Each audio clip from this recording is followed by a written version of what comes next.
Right. This is our podcast. I'm here with Jack. Watcha. and Sam. And basically, we're going to be talking about masculinity in media and more specifically in superhero films and TV shows. Toxic masculinity is what a man is expected to be and has always been present in these types of media. They often include dominant traits, such as being strong, which can be good, but it also can be seen as a bad influence on young children. It is basically considered toxic due to their promotion of violence, including sexual assault and domestic violence. So in the news there has been story about toxic masculinity, and it is shown on the advert of Gillette. Bullying. The Me Too movement against sexual harassment. Masculinity. Is this the best a man can get? Is it? We can't hide from it. Sexual harassment is taking over. It's been going on far too long. We can't laugh it off. Who's the daddy? What I actually think she's trying to say. Making the same old excuses. Boys will be boys. Boys will be boys. Boys will be boys. But something finally changed. Allegations regarding sexual assault and sexual harassment. But she says And there will be no going back. Because we believe in the best in men. Men need to hold other men accountable. Smile, sweetie. Come on. To say the right thing. To act the right way. Bro, not cool. Not cool. Some already are. In ways big Yo, men.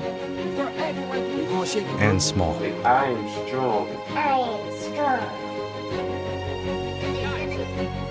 But some is not enough. It's not how we treat each other, okay? Okay. Because the boys watching today will be the men of tomorrow.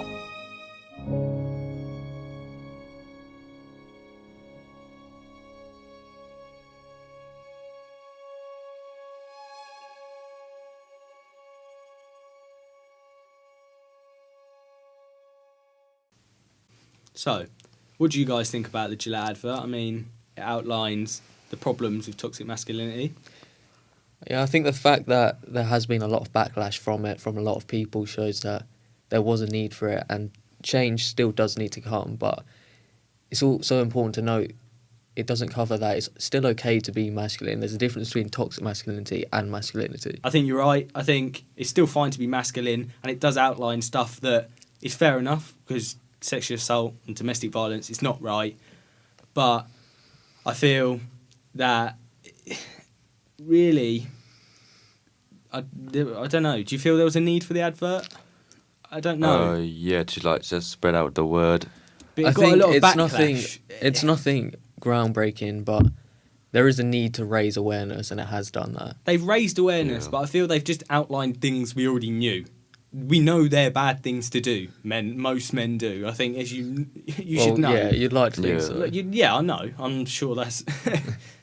But I think it is important that more media products do show that having emotions is okay to young children and men as well, because there is that stereotypical manly yeah, thing. that you need to be a man basically, and you've got to Yeah. be violent, aggressive. And looking at the Twitter reactions, a lot of people did resonate with that. Yeah, people either hate it or they think, oh, this is good. People stand by it. I mean, a lot of people put in why can't you just respect everybody? It's sort of it's a mixed bag. It was always really, going to be controversial. because what it does is it's a very mansplained advert basically about things you shouldn't do, which realistically men should know not to do. Yeah, they definitely should. Yeah. A couple of shows that shows toxic masculinity are Daredevil and The Punisher. Yeah, I think you're right. The Punisher, pretty aggressive, like ex-military person. Essentially, he just kills people, and obviously that's pretty toxic. It's violent. He's aggressive, and similarly, Daredevil, despite them showing emotions, at some point they are aggressive and deal with their stuff by just cracking a couple heads. I mean, yeah, essentially their way of dealing with problems is fighting and killing people, which you could argue is a negative effect on young people, but also you have to remember it is an entertainment factor, and action films are fight scenes. That's what makes them. They're made like that. And I think superhero films as well, that is a sort of way of dealing with it, just beating each other up. Yeah. Not really. If one of your mates dies, you're like, I don't really care, don't give a shit, it doesn't matter. I think it's one of them things that you need the action, but it's sort of one of them things. Fair enough, stuff like The Punisher and Daredevil, they're both 18, so not necessarily kids are going to be seeing them. Well, they shouldn't anyway. Well, they might be, but you'd think really what they're doing, you'd know. They're comic book characters. That's what they do. The Punisher kills people. Yes, he's a murderer, but you can take that and know that that's wrong, but you enjoy it because it's supposed to be like that. Yeah. I think it's about finding that balance. Like, fight scenes and that kind of violence are entertaining, and you should be able to watch them and enjoy them, but at the same time, it should be displayed that they have other emotions. It's not just pain and anger, and there are other ways to deal with problems. And if shows like that can teach young people that as well, then I think it's good because superheroes are role models. Give someone exactly. Spider-Man, for example. He's more your friendly superhero. Yes, he beats people up, but he shows more emotion, especially in more recent films because he's a younger person. Yeah. Cool. So moving on from sort of like, obviously, like we said, there are more violent of the sort of Marvel shows, but some of the films, there are a lot of characters that do show sort of emotions, and I feel, like we said, it's a good thing that they do show some emotion in some capacity, because not only does it sort of, I don't know, what do you think? Do you think it's a bad thing that they're showing that men should be sort of strong? But I personally think that's a good thing in some respects. I don't think it's bad that young people want to get in better shape and be healthier, because that is good, but it can be toxic to always think about that and compare yourself to other people when that's not the reality for a lot of people.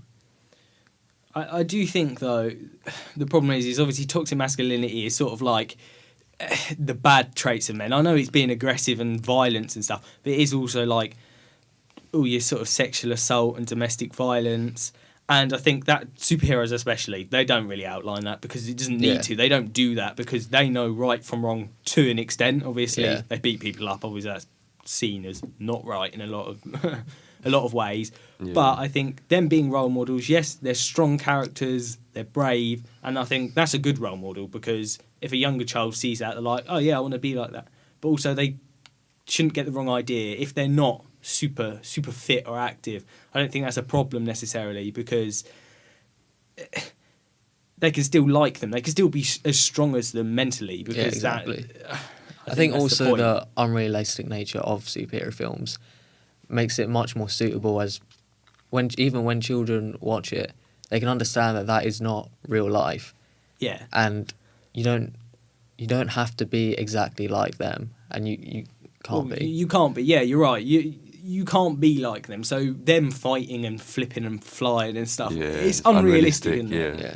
So yes, maybe some of them need to show a bit more emotion, but I sometimes think actually it's part of it. Like we said, we all enjoy fight scenes. Yeah, that is what makes an that's action what movie. makes them. You don't want to watch them all sit around a bloody table and go, "Oh, I'm a bit sad." Fair enough, you need to show that emotion with the storyline, maybe, yes, but the fight scenes make it fun. You wouldn't watch them shows if they just were pansies and did absolutely nothing, because then they're not superheroes. Yeah. I mean, I don't know, I'm guessing you guys know this, but more now than ever, female leads are definitely becoming a bigger thing. Not that they haven't been, but especially in boundaries superhero are definitely films. Yeah. Like Wonder Woman. Let's start, Wonder Woman. I mean, even Black Widow, I know she's been a bit like sexualized in some of the stuff, but she's still a strong character in like the exactly. MCU. Mm-hmm. I mean, there's still like you said, like a lot of these characters are being sexualized, and you could argue that that isn't necessarily what we're trying to achieve as a generation, but it's definitely a step forward from them just being a background character. Yeah, Like there's more to Yeah. it than I think their it's looks. difficult because men make it. It's like it's made for men. So you're Yeah. like, it's a difficult one, especially coming from someone. I don't have any background in making big films. I don't know really what goes into like doing that sort of stuff. I don't. I mean, no clue. also as well, it appears that there hasn't actually been much of a change. It's been like almost a copy and paste. Like the woman has taken the role of the stereotypical man in these types of films, like a Wonder Woman, and then a man plays the damsel in distress. Yeah. Yeah. So not much has actually changed, which you could argue, but I still, obviously it is a step forward and it is a start, and you can't expect like generations and generations of this kind of I problem. think if you teach the understanding that it's wrong to do that sort of stuff, like you can't. It's good because yes, there's strong women roles, and that's good for girls and boys as well, because it shows that women aren't just a background exactly, sort of thing, and it's good in some respects. But at the same time, because they still are very much sexualized, it's sort of like you're still showing a bit, especially for the boys that are starting to mature a bit. At the moment, don't know. I think this is almost like laying the foundations for more change. I mean, there's still a lot of issues, especially in Hollywood. Yeah, especially such as things like Me Too movement. Yeah. But there is definitely a desire for change, and it is coming into play. I feel what the change also needs to be in is not only the change in films. Yes, that's got to be a big change, but what needs to happen is, especially stuff with all the directors and terrible things like that, that needs to change as well, because obviously people come forward about that, not only women, men as well, and it's good because you can't be doing touching not people and acceptable. stuff like that is terrible. And I think, yes, making women more powerful and strong characters and strong leads, and they already are, and more are gonna come up, but I think it's just important to remember that we're not at the final stage. There's still a lot of issues. Yeah, and there's when it comes down to it, room to improve. Yeah, definitely. Massively, and I think that ties back to toxic masculinity, because men can't be doing that stuff to women. Yeah, Women need to be treated. Everyone needs to be treated equally. For generations, but it's those been kind of it's a traits have been stereotypical taught. thing, and you can't change the past. That's happened already. But if we can change what happened now with all of this stuff, if fair enough, aggressive people are in the army. It's sort of women can obviously they can just be as strong and aggressive as men as well. But I think what needs to change is men know how to be men. Good men do. Yeah. But obviously it needs to be tackled. Bad men, you need to be sorted out, basically. Yeah. That's wrong. You can't be doing that stuff. But I think what needs to change is men, yes, they do need to show their emotion. They need to know that it's not, you don't just keep it inside, because that tends to mean you are a more aggressive person. You are an angrier person. And I think if that's sorted out, it creates a change. It creates then more boys, especially younger boys and teens, realise actually if these men are being good, they're sharing their emotions. It's a good place to start, basically. Yeah, I mean, obviously, like you said, the change, it's not going to be instant. Like this is an issue that has only really been brought to light in this century, and anyone before that, it's been a prominent issue that's just been ignored. We can't expect that change just to happen overnight. Like we looked at earlier, the Gillette advert, it sort of shows stuff like we did used to accept, though. We used to think, you can just... Boys will be boys. Boys will be boys. And in some respects, I think that's fine, because boys fight, but like girls said, fight as well. It's fine not to be masculine or feminine. Yeah. But there's obviously a line you can't cross. It's sort of one of them mixed, like I said. You just respect everyone. You do what you want to do. You can be a strong man, a strong woman, but I think, obviously, it needs to sit back from that. The bad things. Yeah. So there has been a lot of changes in the past, like recently. This is shows in Arrow. Like at the start, he was like an angry man, and he just liked to kill a lot of people. And as the time goes by, Yeah, you can see he gets a lot more in touch with his emotions. yeah, Builds a team around him, and obviously he does stop killing people, yeah, which is always a plus. A show that is more recent that demonstrates this as well is Flash, who has always been quite a emotional person. That's how his whole story comes about, based on emotions, based on his mum dying, and his dad went to prison, and they think that his mum killed. No, they think that his dad killed. Yeah, exactly. His mum. So it is very emotional based, and it does show that. It's an actual story. Yeah. But And I he's suppose, not killing people and he's not either. really, he's not killing Yeah. each other. Yeah, he is sort of fighting. I don't know what does he do. I haven't seen all of he it, is. So He is fighting, but it's not a violent show. Yes. yeah, he is. Like more I said in earlier, touch. it is the unrealistic nature of these abilities, such as super speed, means Yeah. it really doesn't come across as too violent. Yeah. Yeah. Oh, I don't think it really matters though, at all. If it's violent. No. Violence is fine, like we said. It Yeah. is exciting, but whether they have superpowers or not, because it's unrealistic. Any media, like a TV show or film, whether it's a superhero film or an action film, if they're fighting, I mean, yeah, there's a always point going to be to an it in the unrealistic story. nature. And because it's so unrealistic, yes, in some respects, it might give a bad press or something like that. But I don't think it really matters. Yeah, I don't think it's. I think you don't that serious. take that. No one takes that to heart that Yeah. someone got Yeah. punched in the face because he's part of the Yeah, film. exactly. That It doesn't is- matter. That is action films. Yeah. So thank you to listening to our dead podcast with no knowledge about what we're talking about. Did our best. We did our best. We did our best, yeah. That's what matters. Thank you very much. Thanks for watching and listening.